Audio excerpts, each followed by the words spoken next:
Hello friends, तो जैसा कि मैंने बोला था अब हम स्टार्ट करेंगे। सबसे पहले देखो PYQs ही होते हैं, पढ़ हम कितना लें। इस बुक को आप आगे से पीछे से कहीं से भी पढ़ लो, ठीक है। मैं ये नहीं कह रही वेस्ट होगा, पढ़ लो काम आएगा, बट फिर भी पढ़ने के बाद 50% रहता है। सबसे ज़रूरी होता है PYQs लगाना। मैं अपने एक्सपीरियंस से बोल रही हूँ क्योंकि मैंने SSC NTPC सारे एग्ज़ाम दे रखे हैं, ठीक है। और एक्सपीरियंस भी है मुझे, थोड़ा सा मुझे आइडिया भी है। मैं ये नहीं बोलूँगी भाई मेरे को सब कुछ आता है, ऐसा कुछ नहीं है। बट जैसा मैं करूँ, जैसा मैंने सीखा है अपनी इस जर्नी में, 2 साल को हो गए हैं, 2 से 3 साल की मेरी जर्नी रही है। एक्सपीरियंस किए हैं, डिफरेंट एग्ज़ाम से मैंने बैठी हूँ, मैंने देखा है, तो उसके हिसाब से मैं अपनी ये आप लोगों के साथ शेयर कर रही हूँ। और सबसे पहले हम स्टार्ट करेंगे जो हरियाणा 2025 के अंदर CET प्री के अंदर क्वेश्चंस आए हैं। क्योंकि जो बंदा होगा, जो समझदार होगा, जो थोड़ा सा भी कहते हैं ना कि जिसको पता होगा कि कैसे करते हैं, तो वो बंदा इनको ज़रूर सर्च कर रहा होगा। वो एस्पिरेंट, वो स्टूडेंट इनको देखना चाह रहा होगा। क्योंकि इस बुक को मेरे को मिलने से पहले भी मैं भी इसी चीज़ में थी कि यार कहीं से मेरे को वाली बुक मिल जाए, क्योंकि सबसे पहले मेरे को वाले क्वेश्चन ही कवर करने थे। क्योंकि हमारा लेटेस्ट क्वेश्चन है, question repeats themselves. HSSC questions को रिपीट करता है। इवन HSSC हो या फिर कोई भी एग्ज़ाम हो, सब में PYQs रिपीट होते हैं। अब देखना, मैं आपको ये मैं सिर्फ आपको पढ़ के नहीं बताऊंगी, साथ के साथ सॉल्व करने का तरीका भी मैं आप लोगों को एक्सप्लेन करती हुई चलूँगी। लाइक अगर मेरे को ये वाला क्वेश्चन पेपर में आया होगा तो मैं कैसे सॉल्व करती, और हम इसी के साथ हम डेली 30 क्वेश्चन करेंगे। तो स्टार्ट करते हैं। आई नो थोड़ा सा 1.5 मिनट तो इसी चीज़ में लगा क्या कैसे करना है, बट अब से कल से ऐसा नहीं हुआ, कंटिन्यू करते हैं। तो देखो, सबसे पहले हम बात करते हैं। पहला क्वेश्चन मेरा क्या पूछा गया है कि हरियाणा बजट 2025-26 के तहत लाडो लक्ष्मी योजना के तहत महिलाओं के कल्याण के लिए कितनी राशि आवंटित की गई है, ठीक है। सबसे पहली बात, इसका आंसर क्या है? 5,000 करोड़। भाई देखो, मुझे इसका आंसर नहीं पता, एंड मुझे नहीं पता था, एंड आई थिंक कि भाई पेपर में बैठने वाले कोई 1 या 2% बच्चों को पता होगा, पता कर 1% ही बच्चा होगा इसको पता होगा, अदरवाइज़ किसी को नहीं पता होगा। तो ये क्वेश्चन तो समझ ही सकते हो आप, तुक्के पे था, जिसका लग गया तो ठीक है, नहीं लगा तो ठीक है। लेकिन अब हम इस क्वेश्चन को याद कर लेते हैं। 5,000 करोड़ रुपये हमारे पेपर में आ सकता है। ये मत सोचना कि लास्ट ईयर 25-26 में पूछा तो अब नहीं आएगा। हरियाणा तो ऐसा है कि 26 के एग्जाम में ना 18 वाला भी पूछ सकता है, वो 20 वाला भी पूछ सकता है। तो हमें इसको एज इट इज़ याद करना है। तो हमारा पहला क्वेश्चन क्या होगा? 25 से 26, 2025 से 26 के तहत लाडो लक्ष्मी योजना के तहत महिला को कितने पैसे दिए जाने हैं? 5,000 करोड़ रुपये, ठीक है। नेक्स्ट हम बात करते हैं। देखो, निम्नलिखित में से कौन सा हरियाणा राज्य में एक संवैधानिक निकाय नहीं है? संवैधानिक निकाय पहले आपको पता होना चाहिए। संवैधानिक निकाय क्या होता है, मैं थोड़ा सा एक्सप्लेन करती हुई भी चलूँगी। तो क्या है, देखो, संवैधानिक निकाय, मैं इंग्लिश मीडियम से पढ़ी हुई हूँ, तो इंग्लिश में मेरे को ज़्यादा अच्छे से पता है, बट हिंदी में आई विल ट्राई कि मैं आपको बता पाऊँ। कॉन्स्टिट्यूशनल बॉडी का मतलब क्या होता है? जिनका हमारे कॉन्स्टिट्यूशन के अंदर आर्टिकल मेंशन है, वो होते हैं हमारे संवैधानिक निकाय। जैसे कि अभी हरियाणा लोक सेवा आयोग, ठीक है, इसके बारे में आपको पता है। जैसे हमारे UPSC का होता है, वैसे भी हमारे लोक सेवा में इसका मतलब जैसे UPSC का होता है मेंशन करा है, वैसे हमारा सब वहाँ पे लिखा हुआ है कि भी हरियाणा लोक सेवा आयोग होगा। राज्य चुनाव आयोग है, पता ये तो, और एक राज्य वित्त आयोग, ये भी हमारा बना है। लेकिन हरियाणा मानवाधिकार आयोग, तो ये इसका आंसर होगा, ये एक संवैधानिक निकाय नहीं है। बात करते हैं पिंजौर गार्डन। हरियाणा में पिंजौर गार्डन, यादविंदर गार्डन किस वास्तुकला शैली का उत्कृष्ट उदाहरण है? सबको पता होगा ये तो, किसका है? मुगल गार्डन का है। किसका है? मुगल गार्डन का है। क्या मैंने सही बोला है? देखो, सही बोला है।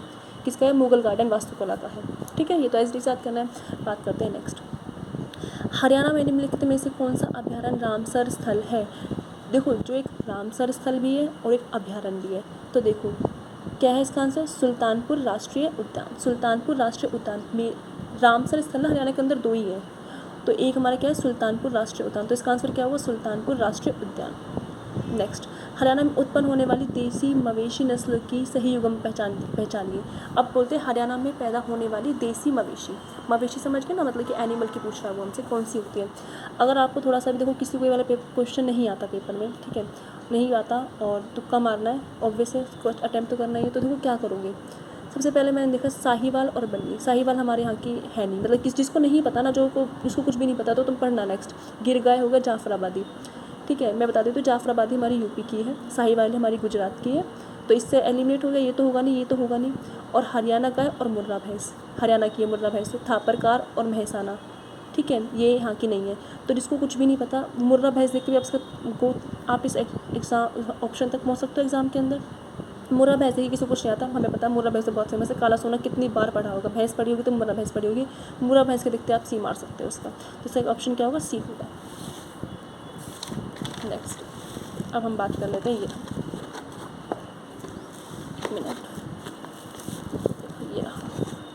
ये है मेरा हरियाणा के भौगोलिक क्षेत्र का, दिख रहा है, क्लियर है, वीडियो क्लियर है, देखो 1 मिनट में सेट कर लो थोड़ा सही से है, हाँ देखो सही से है नहीं है ये, हाँ। हरियाणा के भौगोलिक क्षेत्र का कितना प्रतिशत संरक्षित क्षेत्र नेटवर्क वगैरह जैसे कि राष्ट्रीय उद्यान, वन्यजीव अभ्यारण्य और संरक्षण रिजर्व द्वारा कवर किया गया है? कितना किया गया? 0.75%। ये भी किसी को नहीं पता होगा, इसको याद कर लेना, आगे बहुत काम आएगा। 0.75%, चाहे हरियाणा पुलिस हो, चाहे ग्रुप डी हो, स्टाफ नर्स का हो, MPHW का हो, और फॉरेस्टर का हो, फॉरेस्ट गार्ड का हो, CET मेंस हो, कोई भी एग्जाम हो, ये क्वेश्चन रिपीट होने के चांसेस बहुत ज़्यादा है। इस टाइप के क्वेश्चन कितना है? 0.75% है। और जो पता है जो क्वेश्चन रिपीट हुए वो मैं आपको बताती ही चलूँगी इसके अंदर। जो PYQ CET मेंस का क्वेश्चन है जो अब की बार CET प्री में पूछा गया है, मैं आपको मेंशन करूँगी इस चीज़ को। तो देखो ये 0.75% है इसका आंसर। हरियाणा की परिवार पहचान पत्र प्रणाली के तहत निम्नलिखित में से कौन सा कथन सही है? देखो मैं बताती हूँ आपको। अब उन्होंने पूछा है कि हमारे PPP के अंदर कौन सा कथन सही है। पहली बात इसको पढ़ो, केवल हरियाणा के निवासियों को ही फैमिली ID मिलेगी, ठीक है। हरियाणा से बाहर के परिवार को T अक्षर से शुरू होने वाली 9 अंकों की ID मिलती है, ठीक है। सभी निवासियों के लिए PPP अनिवार्य है, ये तो खैर बात सही है यार, ये तो है वैसे। और ID केवल प्रवासी श्रमिकों के लिए है, ठीक है। अब देखो भाई एक पेपर में आया, मुझे नहीं पता इसके बारे में, पहली बात सेम वही चीज़ है, कोई पढ़कर नहीं गया होगा इस क्वेश्चन को, किसी को नहीं पता होगा, 1% बच्चे भी नहीं होंगे जिसको इसका आंसर आता होगा, सबने तुक्का मारा होगा, जिसका तुक्का सही लगा होगा उसको नंबर मिले होंगे, जिसका नहीं लगा होगा उसका रॉन्ग हुआ होगा। पहली बात, अब इसका आंसर क्या है हमारा B। तो क्या हरियाणा से बाहर के परिवार को, जो हरियाणा से जो बाहर के लोग हैं उनकी जो PPP ID होगी वो 9 अंकों की होगी और T अक्षर से शुरू होगी। पता है कल मैंने क्लास ली थी, मैं मेंशन नहीं करूँगी, स्टडी मंत्रा से ली थी, तो उन्होंने सर ने वाले क्वेश्चन की बात कर रहे थे कि वो PPP ID का उससे नंबर तक पहुँचा, पता नहीं क्या क्या पूछ लेता एग्जामिनर में, ठीक है पूछ लेता है, I know very well, but ये क्वेश्चन कोई भी सही नहीं करके आता। अगर तुम इस क्वेश्चन के पीछे तुम सारे अब तुम बैठोगे 9 अंकों का DCT तुम याद करने बैठ जाओ, या फिर तुम इस तरीके से क्वेश्चन को समझ पा रहे हो याद करने बैठ जाओ, तो वेस्ट ऑफ टाइम होता है। कुछ क्वेश्चन एग्जामिनर ऐसे सेट करता है जो किसी से नहीं बनते, और इसमें नेगेटिव मार्किंग नहीं है, तो इसमें तो थोड़ा सा एक दो क्वेश्चन में हमारा लक का खेल होता ही है, जिसका तुक्का सही बैठेगा उसको मार्क्स मिल जाते हैं। बट इसका मतलब ये नहीं कि तुम सब कुछ ये सारी ID याद करने बैठ जाओ, जितनी उसने स्कीम दी सब कुछ याद करने बैठ जाओ, नहीं ऐसे नहीं होता। नेक्स्ट बात करते हैं, तो इसका आंसर हमारा क्या होगा कि जो हरियाणा के जो बाहर के परिवार है जो T अक्षर से शुरू होने वाली 9 अंकों की ID उन्हें दी गई है। हरियाणा और पूरे भारत में किस प्रजाति की जनसंख्या में गिरावट के कारण एक महत्वपूर्ण मुद्दा है, ठीक है, जिसका मुख्य कारण पशु चिकित्सा के डिक्लोफेनेक का उपयोग है। इसका आंसर क्या है हमारा गिद्ध, ठीक है। अब क्या होगा, सोच रहे होंगे कि बहुत से क्वेश्चन तो ऐसे हैं जो हमें मतलब कि अभी तक तो हमें 1-2 क्वेश्चन में याद मतलब कि हमें ऐसा मिला है जो हमें आता हो, तो ज़रूरी तो नहीं ना कि सारे मतलब एक ही शिफ्ट में ऐसे आएंगे, कुछ क्वेश्चन तो डुएबल होते हैं कुछ नहीं होते हैं। बट अब हम इनको करें, हमारा मेन पर्पस ही यही है कि जो PYQ पिछली बार पूछा है कि अब ये हमारा पेपर में रॉन्ग नहीं होना चाहिए, हम इसको इसलिए याद करें, PYQ इसलिए तो लगाए जाते हैं। तो इसका आंसर क्या होगा? गिद्ध होगा। उत्तर भारत में, अब देखो ये वाला क्वेश्चन देखना, कथनों पर विचार कीजिए। उत्तर भारत में पहला परमाणु संयंत्र हरियाणा के हिसार जिले में बनाया गया था। फर्स्ट नहीं, हिसार में तो नहीं था, गोरखपुर में था ये। तो क्या होगा, फर्स्ट क्या है मेरा गलत, तो देखो फर्स्ट कहाँ है, फर्स्ट इसमें तो क्या होगा मेरा रॉन्ग हो गया। कौन सा ऑप्शन सही हुआ? सेकंड और थर्ड ऑटोमेटिकली। तो मुझे पूरा पढ़ने की ज़रूरत नहीं पड़ी, मैंने पहली स्टेटमेंट पढ़ी रॉन्ग थी तो मैंने उसको काट दिया, तो मेरा आंसर क्या हो गया? A हो गया। अब पढ़ते A, लेकिन कह क्या रहा है, तुक्का मारने का भी तरीका मैं बता रही हूँ। तुक्का क्या है, तो तुमने श्योर ही हो गया ना इसमें, तो फर्स्ट तो तुम्हारा रॉन्ग है, तो बाकी सेकंड और थर्ड क्या होगा तुम्हारे सही होगा। तो ऐसे अटैम्प्ट किया जाता है पेपर में क्वेश्चन को। तो हरियाणा सरकार ने मुख्यमंत्री किसान एवं खेतिहर मजदूर जीवन सुरक्षा योजना के लिए आयु सीमा हटा दी है, ठीक है, पढ़ लेना इसको। सरस आजीविका मेले का 3रा संस्करण गुरुग्राम में आयोजित किया गया था, ये भी सही है, ठीक है। अब बात करते हैं नेक्स्ट क्वेश्चन नंबर 10। 2022 में निर्यात सूचकांक में हरियाणा भारतीय राज्यों में डैश के स्थान पर था। देखो ये वाला क्वेश्चन मेरी शिफ्ट में था और ये वाला क्वेश्चन मेरी शिफ्ट में था, और दूसरा बता देती हूँ, तुक्का मारा था मैंने, 5 ही ऑप्शन में तुक्का मारा था, मेरा सही था ये वाला। तो हम एक्सपोर्ट की सूची में कितने पे आते हैं? 5th नंबर पे आते हैं, मेरे को भी नहीं पता था, तुक्का मारा था, सही होगा तो नंबर मिल गया मेरे को, ठीक है। नेक्स्ट हम बात कर लेते हैं 1990 में अपने कविता संग्रह बीरे दा बिहा के लिए हरियाणवी भाषा में साहित्य अकादमी पुरस्कार जीतने वाले हरियाणा कवि कौन थे? अब 1990 क्वेश्चन पूछता है तो हमें याद करना, ये क्वेश्चन रिपीट करेगा, ऐसे क्वेश्चन के ज़्यादा चांसेस होते हैं रिपीट करने के खुद को। जैसे कि 1990 में बोलेंगे बीरे दा बिहा किसने कहा है, किसकी कविता है? उदय भानु हंस की। अब डायरेक्ट यही पूछ लेंगे। अब पूछ लेंगे फिर बीरे दा बिहा के लिए किसने लिखी? उदय भानु हंस ने, ठीक है। इनको साहित्य अकादमी पुरस्कार कब मिला था? 1990 में मिला था। कब मिला था? 1990 में मिला था। और बीरे दा बिहा किसकी है? उदय भानु हंस की है। हो गया, डन। नेक्स्ट, हरियाणा विधानसभा में अनुसूचित जातियों के लिए कितनी सीटें आरक्षित करी गई है? तो पता ही सबको 17 है, बहुत मोस्ट फेमस क्वेश्चन है। तो सूर्यग्रहण मेला कहाँ पे लगता है? ये भी सबको पता होगा। सूर्यग्रहण मेला एक अनोखा है, ब्रह्मसरोवर कुरुक्षेत्र में लगता है। याद करा होगा सभी ने। नेक्स्ट, हरियाणा में हाल के बुनियादी ढांचे अवसंरचना के विकास के संबंध में कौन सा कथन सही है? अब बात कर रहा है किसके बारे में बात कर रहा है? बुनियादी ढांचे के बारे में बात करता है। देखो सुनो क्या बोला है कि राखीगढ़ी दुष्यंतीपुरा चैनल के बाएं तट पर स्थित है। हरियाणा सेवा का अधिकार अधिनियम 2016 में पारित किया गया था। ठीक है। राष्ट्रीय राजमार्ग 152 अम्बाला और नानौल को जोड़ता है, ये सही है इसका। तो राष्ट्रीय राजमार्ग 152 अम्बाला और नानौल को जोड़ता है। सिर्फ ये नहीं यहाँ से इतना याद करना, अब आपको याद होना चाहिए 152 किसको जोड़ता है? अम्बाला और नानौल को। 152 किसको जोड़ता है? अम्बाला और नानौल को, ऐसे याद होना चाहिए। थानेसर में कौन सा मंदिर राजा हर्षवर्धन के शासनकाल के दौरान एक प्रमुख धार्मिक स्थल के रूप में कार्य करता था? अच्छा, हर्षवर्धन के टाइम पे क्या पहुंच सकते हो? मैं तो समझ गई इसका आंसर स्थानेश्वर महादेव मंदिर होगा। क्या होगा? स्थानेश्वर महादेव मंदिर। अब सोचोगे मैंने कैसे किया, मैं बताती हूँ तुम्हें। स्थानेश्वर महादेव मंदिर का जो निर्माण ही पता है किसने किया था? पुष्यभूति वर्धन ने किया था। ठीक है। और जो पुष्यवर्धन डायनेस्टी से मेरा राज हर्षवर्धन आता है, क्योंकि ये तो जब मैंने पढ़ा था वाली चीज़ मैंने तब पढ़ी थी, तो यहाँ विश्वामित्र का कुछ ऐसा जिक्र ही नहीं था। तो स्थानेश्वर महादेव मंदिर, समझ गए? तो ऐसे आपको इसका आंसर तक पहुँच सकते हो। और जिसको नहीं पता हो कोई बात नहीं, आप याद कर लो स्थानेश्वर महादेव मंदिर। निम्नलिखित में से संस्थानों और उनके स्थानों का कौन सा युगम गलत है? केंद्रीय भैंस तो हिसार में होता है, सबको पता है। तो डेयरी का करनाल में तो 1955 में बना था। और IIM रोहतक में, ये भी सही है। हाँ। कृषि अनुसंधान, भारतीय कृषि अनुसंधान संस्थान पंचकुला में तो नहीं है। भारतीय कृषि अनुसंधान संस्थान पंचकुला में नहीं है, तो हमारा ये आंसर होगा इसका। नेक्स्ट बात करते हैं हम। हरियाणा में मुख्यमंत्री बागवानी बीमा योजना, मुख्यमंत्री MBBY, तो नेक्स्ट टाइम हो सकता है इसकी फुल फॉर्म ही पूछ ले। MBBY की फुल फॉर्म क्या है? मुख्यमंत्री बागवानी बीमा योजना। बागवानी बीमा योजना किस होगी? मेरी बागवानी से होगी, मतलब फसलों की। बागवानी क्या होती है? फसल से बात करते हैं, फसल से डील करते हैं। तो अब देखो ये भी मुझे नहीं लगता है कि यार किसी ने इतना डीप पढ़ा होगा तो बहुत अच्छी बात है, लेकिन ये अब हम आगे से ना पढ़ लेंगे। और ये तो खैर पढ़ा ही जाता है कि यार मतलब कितनी फसलों का बीमा किया जाएगा। ये तो जो हम फसल पढ़ते हैं, ये वाली फसल कब, मतलब कि ये वाली जो हमारी योजना है कब स्टार्ट करी, मेरे को फ़िलहाल याद नहीं है वाला, मैं बता दें टू बी ऑनेस्ट, क्योंकि मैंने ये जो योजना वाला है टॉपिक मैंने कवर करा नहीं है। तो जब करेंगे तो अब इससे मुझे आइडिया क्या होगा, जब मैं योजना वाला टॉपिक पढ़ूंगी तो फसल बीमा योजना वाली मैं इसकी पढ़ूंगी, कहाँ से स्टार्ट हुई, किसने स्टार्ट हुई, कितने फसल का बीमा हुआ, मतलब ये कितना पैसा दिया जाएगा और कितना प्रीमियम कितनी जगह पे प्रीमियम दिया जा रहा है। तो देखो सबसे पहले तो हम यहीं से याद करें, 2 पॉइंट तुम लोग को यहीं से याद हो जाएंगे। क्या पहला कि इसमें 46 बागवानी फसलों को शामिल किया गया है। कितनी फसल है? 40। दूसरी बात, सब्जी और मसालों के कितने पैसे दिए जा रहे हैं? 750 रुपये एकड़ दिए जा रहे हैं। कितने? 750 एकड़ रुपये दिए जा रहे हैं। तो हो गया मेरे को यहाँ से याद। तो इसका आंसर क्या है? First and second. ठीक है, ये हम आगे देखेंगे कि मुआवजा कितना दिया जाएगा। तो पहली बात तो देखो मुआवजा की बोल रहा है अधिकतम है यहाँ पे, और बोल रहा है प्रीमियम है 750, तो ये तो हम बाद में देख लेंगे। तो फिलहाल के मेरे 2 चीज़ याद होगी मेरे को, मुख्यमंत्री बागवानी फसल बीमा योजना से मेरे 2 चीज़, बागवानी बीमा योजना, मुख्यमंत्री बागवानी बीमा योजना से मेरे 2 चीज़ें याद होगी कि 40 फसल को जोड़ा गया और 750 रुपये का एकड़ का प्रीमियम किया गया। हो गया यहाँ से 2 चीज़ें याद। डन। हरियाणा सरकार के आधिकारिक पोर्टल के अनुसार निम्नलिखित में से कौन सा हरियाणा के 5 प्राकृतिक भौगोलिक भागों में से एक नहीं है? ठीक है, हरियाणा का भौगोलिक भाग नहीं है। जिसने पढ़ा होगा उसको पता होगा। देखो शिवालिक पढ़ते हैं हम लोग, पहले यहीं से स्टार्ट करते बोलेंगे, छोड़ देती हूँ। यमुना घग्गर हो गया है हमारा, अरावली पढ़ा है, शिवालिक पढ़ा है, बुंदेलखंड तो है ही नहीं, तो इसका आंसर हो गया। चौधरी बंसीलाल क्रिकेट स्टेडियम कहाँ पर है? देखो बंसीलाल क्रिकेट स्टेडियम कहाँ पर है? लाहली में। ये मुझे भी नहीं पता था। तो चौधरी बंसीलाल स्टेडियम कहाँ पर है? लाहली में। चौधरी बंसीलाल क्रिकेट स्टेडियम कहाँ पे है? लाहली के अंदर। हरियाणा साहित्य अकादमी द्वारा दिए जाने वाले युवा लेखक सम्मान पुरस्कार का संशोधित मानदेय क्या है? मतलब कि जो हरियाणा साहित्य अकादमी जब पैसे देती है ना, हरियाणा साहित्य अकादमी द्वारा युवा लेखक सम्मान में कितनी राशि दी जाती है? 1 लाख रुपये दी जाती है। सॉरी, कितने रुपये दिए जाते हैं? 1 लाख रुपये दिए जाते हैं। नेक्स्ट, हरियाणा में चित्रकला के इतिहास के बारे में निम्नलिखित में से कौन सा कथन सही है? देखो हरियाणा में सबसे पुरानी कलात्मक अभिव्यक्तियों की खोज सीसवाल साइट पर की गई थी, जिसमें काले और सफ़ेद रंग में मिट्टी के बर्तन पर चित्र डिज़ाइन थे। ये तो नहीं होगा। कुरुक्षेत्र भद्रकाली मंदिर में किसी प्रकार के भित्तिचित्र या म्यूरल का अभाव है। ये भी नहीं है। अच्छा, पिंजौर में रंगमहल औपनिवेशिक काल के दौरान ब्रिटिश कलाकारों द्वारा बनाए गए दीवार बिच्छों से सुसज्जित है। ये भी नहीं पता। पंचकुला और पिंजौर में स्थल बोहर पेंटिंग नहीं मिलती है। ये भी नहीं पता। तो इसका बिल्कुल न्यू क्वेश्चन होगा, तो हमें इसका याद करना पड़ेगा कि कौन सा कथन सही है कि हरियाणा में जो सबसे पुरानी कलात्मक अभिव्यक्ति की खोज हुई है सीसवाल साइट पर की गई है।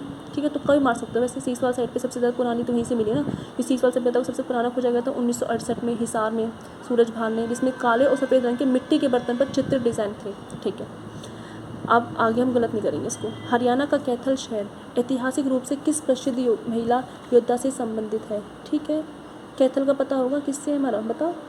रज़िया सुल्तान से, तो 1240 में रज़िया सुल्तान की कब्र बनाई थी कैथल में। नेक्स्ट, आई होप कि समझ आए आपको, थोड़ी सी तो लंबी हो जाएगी वीडियो।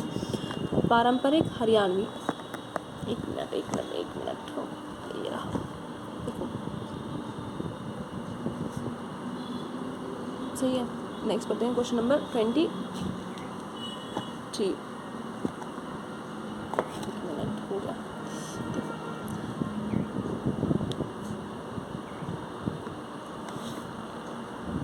सही है, अब सही है ना आपके लिए। पारंपरिक हरियाणवी साहित्यिक और सांस्कृतिक रूपों को के बारे में निम्नलिखित में से कौन सा कथन गलत है? तो हरियाणवी साहित्यिक और सांस्कृतिक रूपों के बारे में निम्नलिखित में से कौन सा कथन गलत है? रतवई मेवाती जनजाति से जुड़ा एक नृत्य है, ये तो सही है यार, ये रतवई तो मेवात का ही है ना। सागनी हरियाणा में कथात्मक काव्य का एक लोकप्रिय रूप है, ये भी सही है। रागनी तो होती है ना, मैं सागनी पढ़ दी, सॉरी यार, रागनी हरियाणा में कथात्मक काव्य का एक लोकप्रिय रूप है, बिल्कुल है। सांग एक लोक रंगमंच है जिसमें संगीत नाटक का संयोजन होता है, ये भी सही है। झूमर नृत्य पुरुषों द्वारा गोलाकार विन्यास में किया जाता है, ये गलत है। नेक्स्ट, निम्नलिखित में से निम्नलिखित जिलों को उनकी जनसंख्या 2011 की निम्नलिखित जिलों को उनकी जनगणना 2011 की जनसंख्या के अवरोही क्रम में अवस्थित कीजिए। अवरोही क्रम का मीनिंग मुझे नहीं पता है, ठीक है, तो मैं कैसे बताऊँगी इसको। जनसंख्या देखो, मैंने इस अंदाज़ लगाया सबसे ज़्यादा जनसंख्या हमारी फरीदाबाद के अंदर है, तो हिसाब तो आप काट ही दोगे पहली बात, ठीक है। सबसे ज़्यादा जनसंख्या फरीदाबाद के अंदर है, हो गया। नेक्स्ट पीछे देखो कैसे से, इसको हटा दो। अब बात आते हैं हमारी यमुनानगर की, तो देखो अब देखना तरीका बता रही हूँ। देखो हिसार तो मेरा है ही, यमुनानगर इसमें काट दिया तो इसका डेफिनेटली यमुनानगर सबसे छोटा नहीं हो सकता, तो क्या मारने का तरीका बता रही, तो आप इसको दोनों को काट दो, आप हमें पानीपत तक पहुंच सकते हो। मारने का तरीका है, कहते हैं ना कि ऑप्शन से आप खेल सकते हो। जब यहाँ पे तुमने इसको काट दिया ना, यमुनानगर लास्ट में नहीं है, तो तुम यहाँ पर भी काट देना इसको, जिसको नहीं आता तुक्का मारने के लिए तरीका बता रही हूँ, ये नहीं कि बिल्कुल सही है। लेकिन वैसे पता होना चाहिए कि फरीदाबाद सबसे ज़्यादा होता है, फिर हमारा हिसार होता है, तो आप यहाँ से पहुँच जाओगे, फिर होता है यमुनानगर, फिर होती है पानीपत में जनसंख्या हमारी। सबसे ज़्यादा फरीदाबाद के अंदर होती है, फिर हिसार के अंदर, फिर यमुनानगर, फिर पानीपत के अंदर, ठीक है। 4 जिले याद कर लेंगे। नेक्स्ट, हरियाणा कला परिषद द्वारा हरियाणवी साहित्य में योगदान के लिए प्रतिवर्ष कौन सा पुरस्कार प्रदान किया जाता है? क्या पूछा है? कला के लिए पूछा गया ना, तो कला के लिए तो क्या होता है मेरा, लक्ष्मीचंद पुरस्कार होता है। कला परिषद द्वारा, हरियाणा कला परिषद द्वारा हरियाणवी साहित्य में योगदान के लिए, ठीक है, साहित्य में योगदान के लिए लक्ष्मीचंद पुरस्कार दिया जाता है। कैसे याद करेंगे? हरियाणवी साहित्य में योगदान के लिए, ये मेन चीज़ पढ़ो, हरियाणवी साहित्य में योगदान के लिए, साहित्य में लिखने वाली चीज़ें के लिए कौन सा पुरस्कार दिया जाता है? लक्ष्मीचंद पुरस्कार दिया जाता है। जॉर्ज थॉमस ने निर्मित किले का मूल नाम क्या था, जिसे बाद में जहाजगढ़ कर दिया गया था? थॉमसगढ़ बनाया था उसने, उसने किला बनाया था, ऑब्वियस अपने नाम पर नाम रखेगा, उसका थॉमसगढ़ रखा था, फिर बाद में जहाजगढ़ कर दिया था। हरियाणा की सीमा दिल्ली को छोड़कर कितने राज्य से लगती है? उसने बोला है दिल्ली को छोड़कर कितने राज्यों से लगती है। वैसे तो मुझे थोड़ा सा डाउट है इस वाले क्वेश्चन में, कोई देखे तो मुझे बताना, तो क्या मेरा डाउट सही है? मुझे लगता है 4 होनी चाहिए, क्योंकि टोटली हमारी 5 राज्यों से हमारी सीमा लगती है। लेकिन बोला दिल्ली को छोड़कर कितने से लगती है, 5 करा है उसने इसका आंसर, तो इसमें मुझे थोड़ा डाउट है, जो कि देखे कोई श्योर हो तो मुझे बता देना। सर्किट हाउस को किस वर्ष राज्यपाल के निवास सह कार्यालय में परिवर्तित किया गया है और वह हरियाणा राजभवन बन गया है? अच्छा, सर्किट हाउस है, तो सर्किट हाउस को राज्यपाल का निवास के लिए किया गया है, ठीक है, और वे हरियाणा का राजभवन बनाया गया है। कुल मिला के बात है कि क्या क्वेश्चन पूछा गया कि सर्किट निवास हरियाणा का राजभवन कब बना था? 1966 में बना था, 1966 में बना था। 56 में तो तुम हटा ही देना, तो कई माना उसको कुछ भी समझ ना आ रहा ना, तो मैक्सिमम चीज़ें क्या होती है, जब एक नंबर 1966 को जब हमारा हरियाणा बना था तभी कर देना। इंपॉर्टेंट चीज़ें, जैसे कि भाई राज्यपाल को रहने के लिए कहते हैं ना, राज्यपाल का अपना एक आवास चाहिएगा, तो 1966 कर सकते हो। हरियाणा सरकार की उस योजना का क्या नाम है जो बाजार मूल्य MSP से नीचे गिरने पर किसानों को मुआवजा देती है? ठीक है, कौन सी योजना है जो बाजार मूल्य से जो पैसे नीचे गिर जाते हैं तो उनको मुआवजा देती है? कौन सी?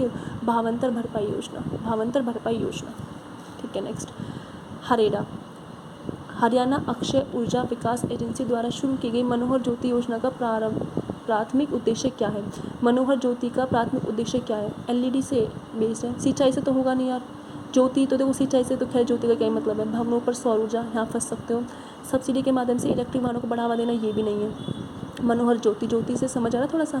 घरों में LED आधारित और घरेलू प्रकाश व्यवस्था की आपूर्ति करना, तो मैं होती तो मैं भी इसी के साथ जाती, और यही इसका आंसर है कि घरों में LED आधारित घरेलू प्रकाश व्यवस्था की आपूर्ति करना मनोहर ज्योति की हमारे क्या था, उद्देश्य था, ठीक है। नेक्स्ट, 2 क्वेश्चन और कर लेते हैं, फिर कंप्लीट हो जाएगा ये वाला पेज। वैदिक ग्रंथों में अक्सर वर्णित कौन सी प्राचीन नदी वर्तमान से होकर बहती थी तथा इसका पुनरुद्धार एक वर्तमान परियोजना है? सबको पता है सरस्वती नदी है। तो और वैसे भी देखो, किसी को ना भी पता हो ना, जिसने नदियाँ पढ़ी हैं, सरस्वती मैच हमें लगा कि मिलती जुलती सी लगी, थोड़ी पढ़ी सी है। और सरस्वती बहुत पुरानी नदी है हमारी, जो लुप्त हो चुकी है, तो सरस्वती है। निम्नलिखित में से कौन सा हरियाणा का राज्य वृक्ष है? वृक्ष तो पता ही है, पीपल है। कौन सा है? पीपल है। इसका नाम क्या है? Ficus religiosa. इसका साइंटिफिक नेम क्या है? Ficus religiosa. तो ये थे आज के 32 क्वेश्चंस जो हो गए हैं। अब नेक्स्ट करेंगे कल से। इसको हम 3 दिन में कंप्लीट कर लेंगे। रोज़ 30 की लगा लो तो 3 दिन में 90 हो जाएंगे। एक दिन थोड़ा सा बढ़ा लेंगे तो 101 तक हो जाएंगे। तो ये थे गाइस आज के 32 क्वेश्चंस। हम मिलते हैं कल नेक्स्ट वीडियो में 33 क्वेश्चंस के साथ। ओके।